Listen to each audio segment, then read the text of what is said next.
That's, I don't know why my mobile phone does that, so I have to take off my glasses.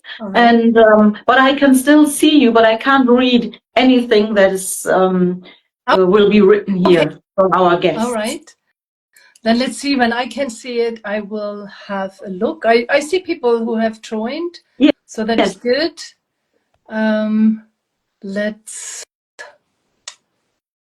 Let's see what. Now I don't see your face because all the comments are in the front, not the comments. Really? Oh, really? Okay. So no, but it's okay. You're there. I'm dumped another. I'm not touching. Yes. I'm not touching. Nice comments. Hopefully, nice ones. Yeah, I'm sure. As we deserve it, right? Yeah. Yes. But then it's true. Not about niceties. It's about brother kindness and being nice, kindly asking whatever they are interested in, right? So it's good to have you again. Thank you for taking the time. Yeah, thank you for having me. Thank you to everyone who has joined and who is with us for this talk about culture, perfection versus connection. That's very important because it's two things that might contradict each other or block each other in some way. Today is really about big things starting with small steps. Which small steps can we take in order to not make one that's a too big one, and then we retract and we stop again. So our topic today is all about developing the courage to connect, even imperfectly, with each other, and change the environment around us, as we try to do, one step, one conversation, one Insta live at a time, so that we can communicate better with each other and live better with each other, right? Work better with each other. Right. Have not ignored things that are there, not sweeping them under the carpet, but discussing them, having a discussion about them. So really jumping into the discussion right away, how much perfection, Florence, do you expect from others when they approach you, when they want to interact with you, when they're curious? And so I guess, first of all, I don't expect any perfection. I expect the wish of doing things right or better. But no one is perfect. I mean, I'm not perfect. Nobody is perfect, but we can try not to be perfect, but to be good. And this is what I expect when people talk to me or approach me, that there are things. Of course, I think that they might know, or they have to know, that they are not even not perfect, but they are unfriendly, or not even okay. So this is what I expect from people, knowing the big things which are not okay. But when someone wants to ask something, or even says, well, I'm not sure about this, can I ask you that? For me, that's okay. So it's not that I expect perfection. There's one thing, and I haven't got it with me. I would have to leave the room and get it, because I just noticed that when I go to a doctor, like this morning, and I got some blood taken, and then we have the what do we call it? Plaster. Is it plaster? I think. I think plaster, right? And and what we get here, of course, is the pink one. The pink one for the pink or for the white skin. And I needed some plaster some weeks ago, and I because I hadn't had the time to just go out and to the pharmacy and get some, so I looked online. And I found from one company different kinds of colors.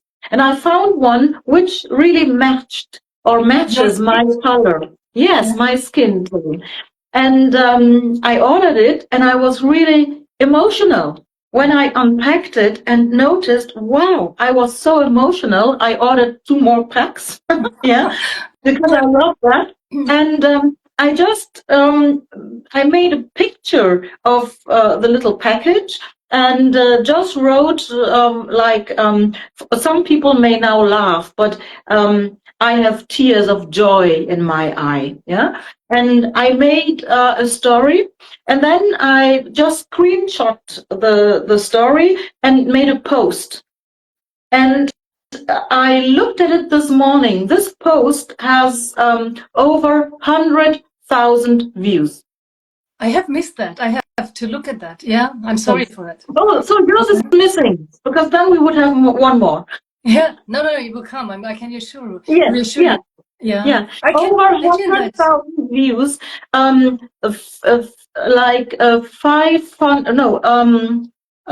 think nearly 6,000 likes, and of course over 100 comments, and also like 120. How do you say?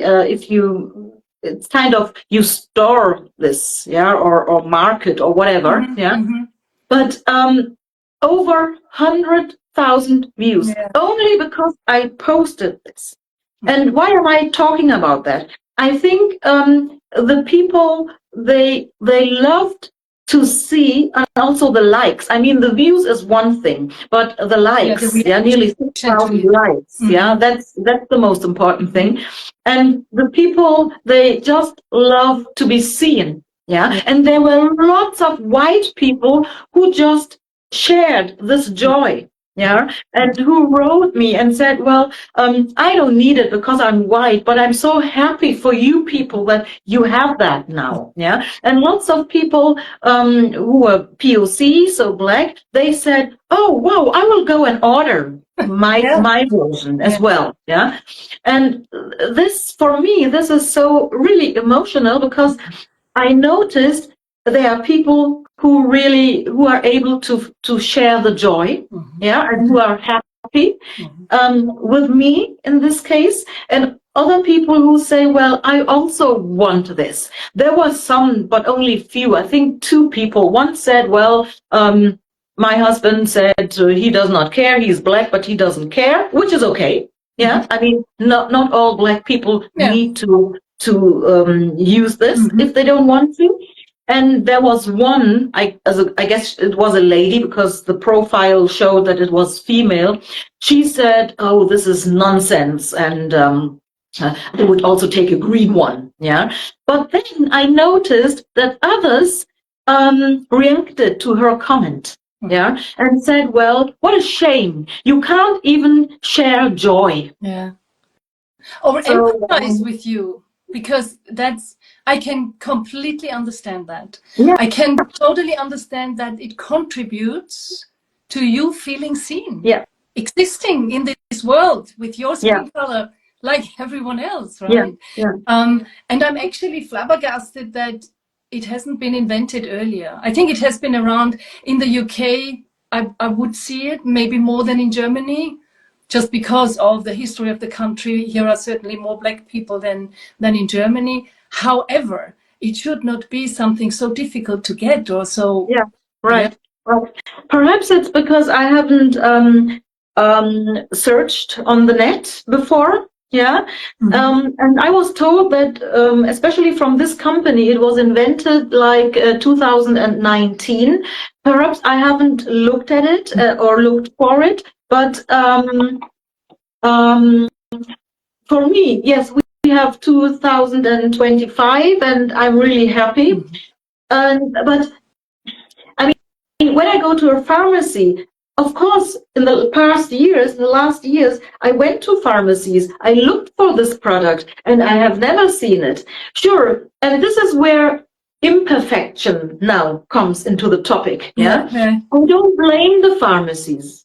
And some people also wrote, oh, my pharmacy doesn't have that. And I said, well, go there and ask for it, and they will order it. Yeah, for you, especially for you. So I don't blame them. I would only blame them if they said, no, we are not going to order it, because, but I have never made this experience at pharmacies that they say, oh, you need it. Okay, we will send it, or we will order it for you. Yeah, and even send it to you, to your home. That's what should happen. Because as you rightly say, if they don't have it, because there was no need, because there were no Black people in that area, all right. But then also acknowledging that now there are. And they have clients. And then reacting. Even for this one person to be willing to order it, for this only one person. And I'm sure if I asked my pharmacy or my pharmacist whether he could order it, he would do that. I'm sure about it. Yeah, it's a lovely example. Yeah. I also, in preparing for the talk, I thought of a nice picture that actually I think I have from you. It was one of the first interactions we had, and I brought it with me because that for me is the most charming, the most innocent, but also strongest way of showing what unawareness means. So let me show you that. I hope everyone can see it. It's a picture of these two girls and they are drawing. And one says, can I have the skin color, please? And the other one just passes her skin color, right? Yeah. And now imagine that lovely conversation that could spark. I mean, maybe, I don't know how old they are, whether they are old enough to have a real conversation, but maybe laugh about it or marvel about it, that in our world, right, we have that diversity. Yeah. And of course, skin color is filled with a different picture, depending on whether you're white or black or brown or whatever skin you have. Yeah. So I find that really charming. That is one of my favorite, kickoffs for thinking about it. How, ingrained these things are in us, and sometimes we just don't think about it. Yeah, I remember a conversation I had with a mom, a black mother, and she said her child was in primary school and came home and said, okay, we have to draw our family. And the little boy started to draw the family with pink. And and the mother asked, who is that? And he said, well, it's grandpa. And he said, and she asked him, is grandpa pink? And he said, no, he is not. But in school, I was told to use the skin color, and they showed it to me, and the skin color was pink, and that's why I used the pink tone to and pencil or felt to draw the grandpa. Yeah. Very often it's in our interpretation of the color, right? Yes. Yeah. So schools have the responsibility. And I think there are lots of teachers in Germany who are aware of this, that you can't just show, use the skin color and then show up a pink felt tip or whatever. And you can also by now, you can buy all the shades. Yeah. So it's not really a big deal to look into the class and to see, okay, my kids are not all only white, so just let me go and get something so that every kid can be seen and use the tone and the color he or she needs. Absolutely. And the example that you brought before with the plasters also made me think of foundation for women, the makeup. How long has it been that we have those different shades and not just white? Or different whites, because there are also shades. And it's still a little bit difficult to find, but not anymore that difficult. I mean, we have the internet. Yeah, we can search the net and then order things, and we all know that it's not that difficult till the things come. But I experience that when I'm on TV shows. Yeah, and we have to have makeup before we go in front of the camera. And it's always the same. I only have, in Germany, I only have 2 makeup artists who did a perfect job. Because they had the material, they thought of it beforehand. Everything. There's one in Hamburg. She is perfect. And whenever I am in Hamburg in a TV show, I always tell the broadcasting station, please call her, because she knows what she is doing, and I can just sit there and relax, because afterwards I really look perfect. Yeah. But sometimes the people tell me, oh yeah, we can do that. It's not the first time I'm doing this. And then I look into the mirror and I think, who's that? Not me. Yeah, because I look gray. Yeah. And another one, she's in Munich, and she was the makeup artist for Naomi Campbell and Tyra Banks, and she is just perfect. I love her. And these two are just my favorite because they really know their jobs. Sorry for everyone who listens, and perhaps we have worked together, but sorry, it's not that perfect. Yeah.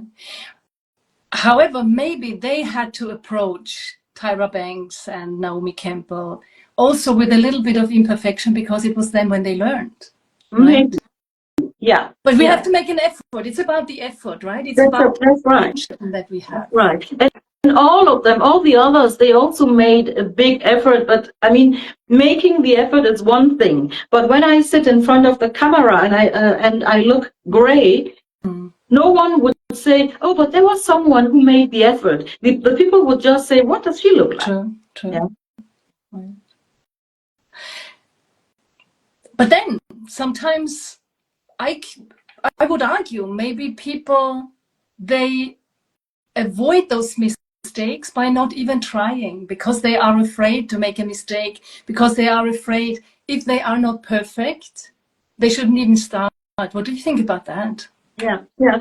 I mean, when I just talk about or continue talking about this topic with the makeup artist, there was one, and she said, well, I'm not sure whether I'm going to be perfect, but can you send me some pictures so that I can see what you would like to have? Yeah.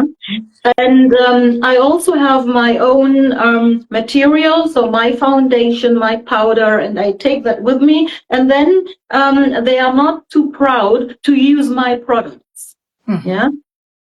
So being perfect is the one thing, or trying to be.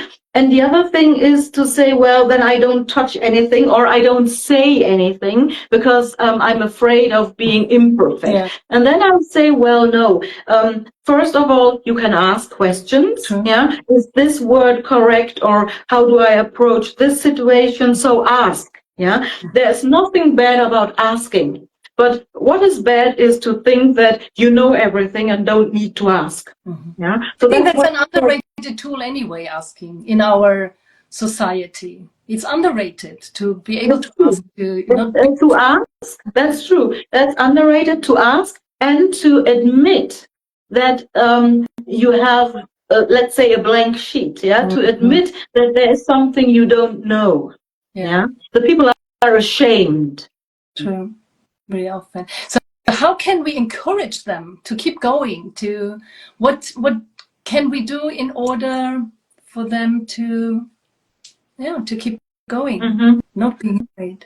Not to blame them when they do something wrong. I mean, now when I spoke about this makeup artists, okay, I'm trial and error, and then going in front of the camera, that's bad. Yeah.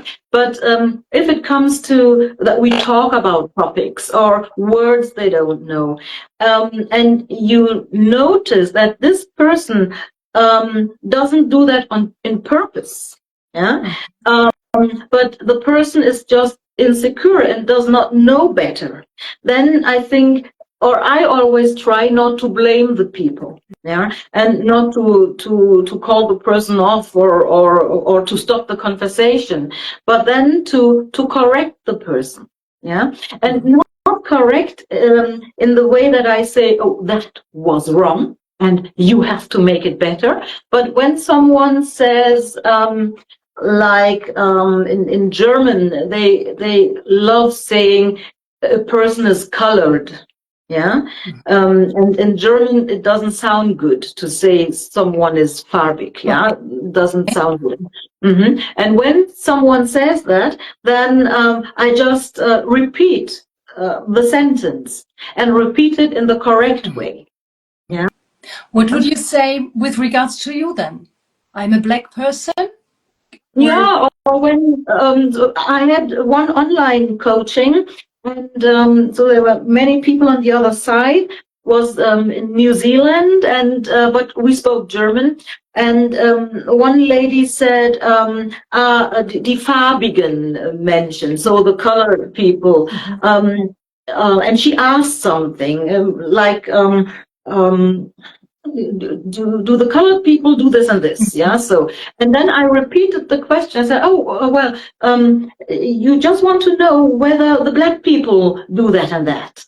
Yeah. So yeah, I repeat the question, but with the correct word. And then hopefully she noticed, okay, she said black and not colored. All right. That's a good idea, actually. So you don't have to correct them, but you imply the right answer. And if they are really attentive, then they would pick up on the right question. But it's good, because I think very often people, that is probably holding them back from not trying anymore, because they don't know what we cannot say anymore. Yeah. There are so many things that people think they are not allowed to say anymore. Yeah, so that's have true. a keyword. It would be cancel culture, right? Yeah, that's here in Germany a lot. That people say, oh, we are not allowed to say anything anymore. And I say, well, but you are just saying things. But so that's ridiculous, yeah. Or even this cancel culture. I mean, I don't know why they say that, because people here say things they want to say, or they write things they want to write, yeah, but they have to face the consequences. That's what I always say, yeah. So you can say whatever you want to say, but face the consequences at the end of the day. Or making the effort to learn how to say it. Of course. These people who say, we are not allowed to say anything anymore, these are not people who want to learn, yeah. But the people who think, I'm not allowed to say this and that, and then I just keep quiet, yeah. These are the people I encourage and say, yes, say it and ask. If you're not sure about it, ask, yeah. And the other side then, although not everyone wants to do that, I know, but the other side, I say, please, how I said, don't blame the people if they ask questions, because if they are not allowed to ask, how can they learn? Yeah? And that's the connection by asking. That could be one way of doing it. By asking, but not asking in an ironical way, but just ask in a really open way. Yeah, I would like to learn. So can you please tell me? Yeah, and then to learn actually. And of course, I can't expect it from everybody to be willing to teach. Yeah, lots of black people say, I don't like to teach the people anymore. Yeah? So for me, it's too hard. I don't want to teach them anymore. They shall listen or look on the internet, but I don't want to be their teacher anymore. Yeah, and I can understand. I really understand that. I really do. I ask a lot actually. Sometimes, but I sometimes introduce the question. But please forgive me if it's the wrong one. But I really want to know. There is this saying. I asked a gallery owner in London the other day, because in the conversation, she was a black woman, and in the conversation I found out she was over 60. And honestly, I looked at her, she looked like 40 to me, yeah. And I know that the saying in English is blacks don't crack. And I really asked her, is that something you would be offended if? For me, it is a compliment. It is. I would absolutely not have estimated you at 65, or I don't remember the exact age. And she was so lovely, and she laughed, and she said, no, you can say that. Yeah. But sometimes I'm a bit insecure. Is that something I can ask, or is that a step too far? But I think it's in the conversation when people realize whether you're honest and sincere or not. And I was honest with that question. I really wanted to know from a black person whether they would be offended. I can't ask someone white. No, of course not. And I mean, it could be that she says it's okay, and another black person says no, that's not okay. Yeah. So everyone has its own answer to some things. Yeah. And there are also words or expressions that black people can say amongst each others, but not someone from the outer circle. True. Yeah. But blacks don't crack that I know that too, and of course it's a compliment, because it's true in a way. I mean, I can pay that compliment to you. I think we're approximately the same age, but people would probably estimate you a little bit younger. I don't know. I don't know. We would have to ask the people, but they will be very, very kind and very, very friendly. And as I don't know how old you are, I think you are younger. So we leave that as it is, because that's not the discussion. Anyway, that's it. People can guess and give us compliments here. Yeah. Well, never a bad moment, right? That's always true. good. How can we deal with imperfections, with misunderstandings? How you a little bit implied it, you don't correct. Mm-hmm. But what if it's a really bad misunderstanding? What would you do? If it's really bad and I notice that, I mean, this can also happen to me, yeah, with another topic. And when I notice that, then I would like to, or I tend to approach the person and say, well, I think I said something incorrect. Please, I didn't do that to hurt you. It's just because I don't know better. Yeah, so I apologize, hoping that the person will accept my apology. Mm-hmm. Yeah. If that person doesn't accept it, okay, but then I have tried. Yeah.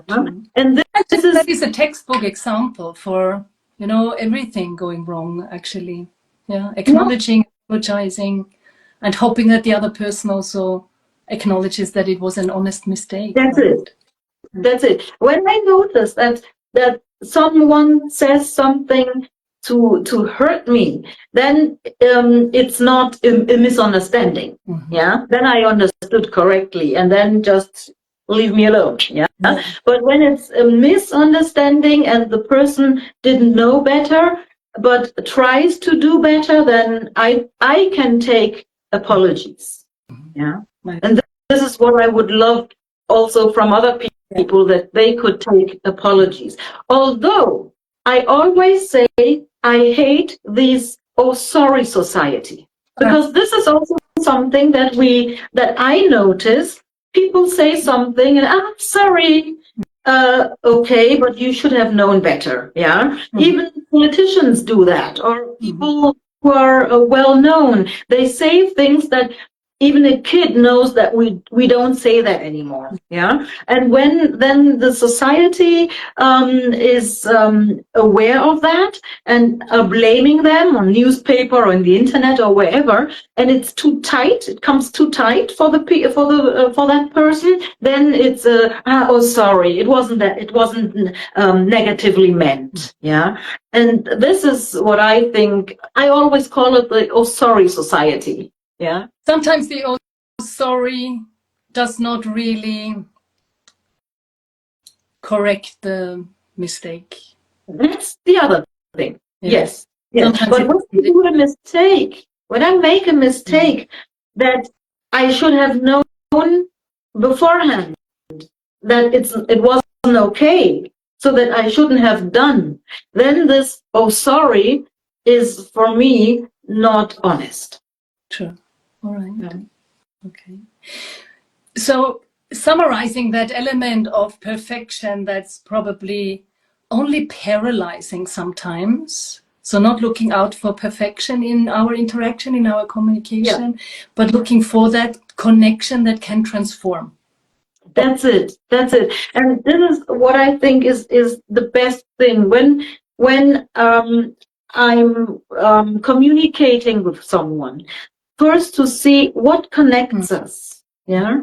Where are the connections and not what separates us? The common ground, seeing that, focusing on that positive. Yeah, absolutely. Yeah. So what makes you feel connected to others? What is it that makes you feel connected? When I have the feeling that they see me and not my inner self, but they're aware of the fact that I'm a Black person and that perhaps I have other needs, and perhaps not everything that is okay for them is okay for me. Yeah. And this is something that when I notice that people see that, then yeah, I feel connected. I feel also warm and nice. Yeah, and belonging. Yeah, and it's a the plasters. it's a belonging. I mean, it's the same when someone is in a wheelchair, and I plan with a group. I plan a day out of office, and then I say, oh, we can walk on top of a mountain. Yeah.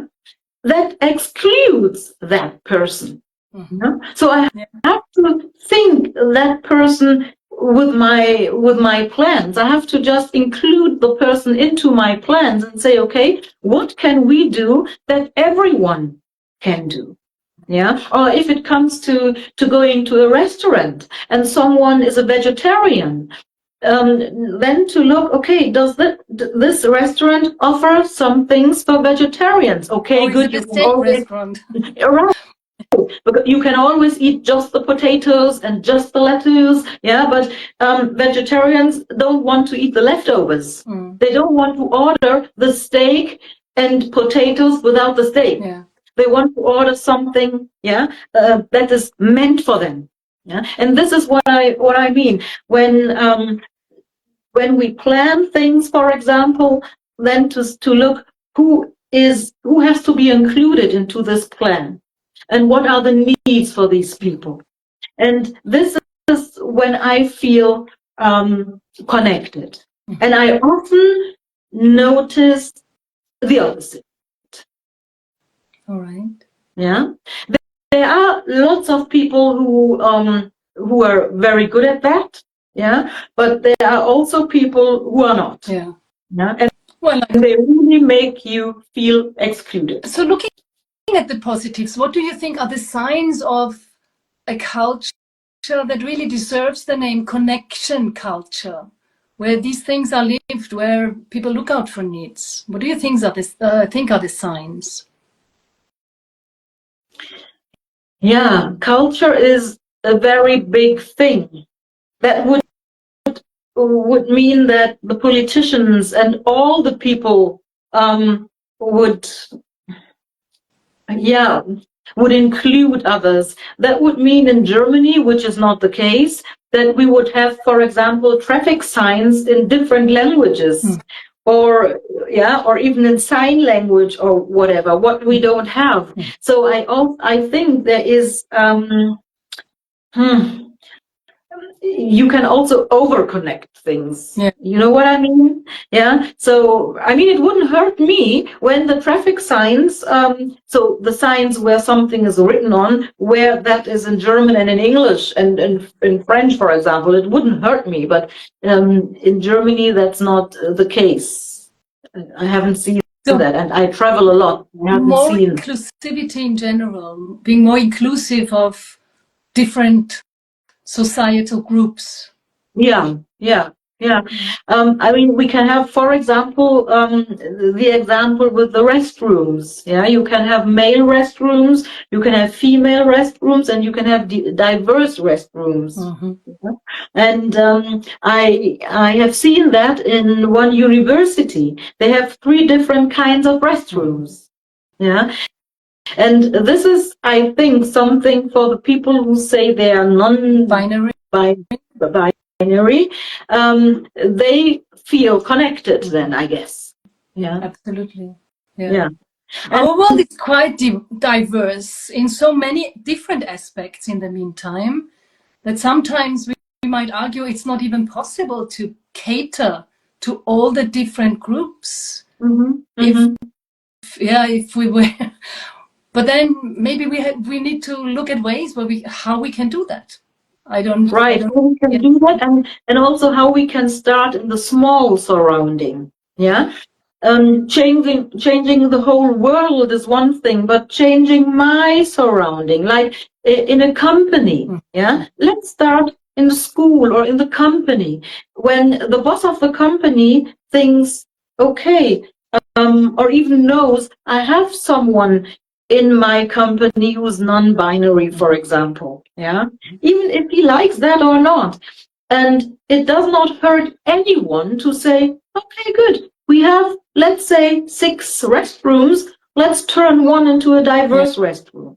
Yeah. Even if you are not non-binary, even if you don't think that's necessary to be, whatever, that's not the point. Yeah. Just to give the other person the feeling, I see you and I see your needs. And if that is something that you would need, then I can do that.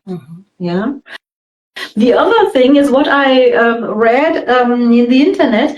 There's one person, I guess, I don't know, is that person non-binary? I'm not sure. But that person looks at job adverts, and if there's something missing, the person applies for that job and then goes to court saying that advert was not diverse. Not correctly. Yeah. And then the person gets money. All right, that's one way of earning your money, but then there are maybe other ways that build more connection, because you certainly are not building connections with... No, and that's what I wanted to say. That's the other thing, which I think that's not the positive positive example. But positive would be to say, I would love this job, and to apply and to say, excuse me, I wasn't meant in this ad, but I would like to apply for this job because I think I have the qualification. Yeah. Or at least pointing it out to that organization if they really wanted to change something, right? Yeah, right. All right. So wrapping it up, that area of culture, connection versus perfection, what would you like people who joined in today to take away from today's conversation that we had?